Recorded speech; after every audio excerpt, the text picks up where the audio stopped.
In my previous video, I already showed how I removed the rooftop tent, but I think it makes more sense to start with the biggest challenge most people have.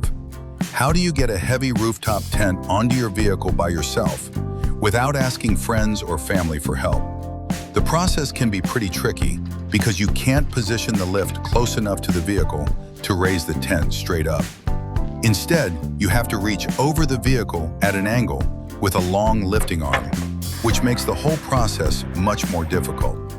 So I spent quite a bit of time figuring out how I could adapt a side-loading lift for this job. I don't have the option of using an overhead hoist or a ceiling-mounted system like the ones I've shown in some of my previous videos. As you can see, I also modified the lift so the forks can be raised vertically.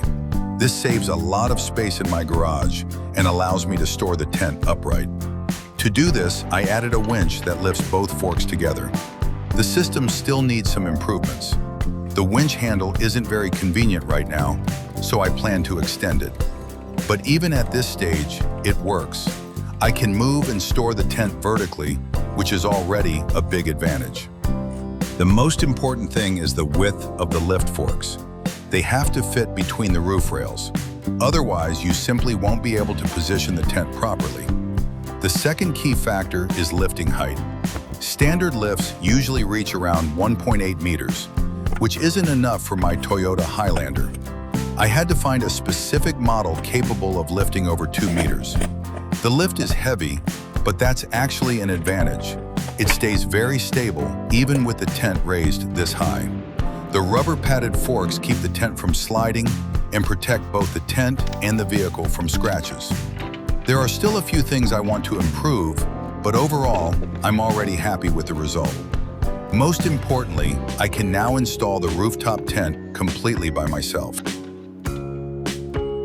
I think most iKamper owners already know that the original mounting tool isn't exactly convenient. The handle can come off, and the last thing you want is for it to land on your windshield. So here's a simple tip.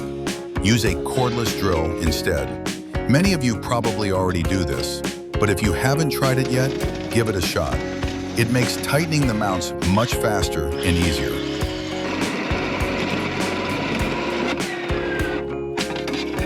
To save space in the garage, I use the winch to raise the forks vertically. This makes the lift much more compact and easier to move back into the garage. That's it for now, but I have more videos coming soon, so subscribe to the channel if you don't want to miss them. If you have any questions or suggestions, please leave them in the comments. I'll be happy to answer.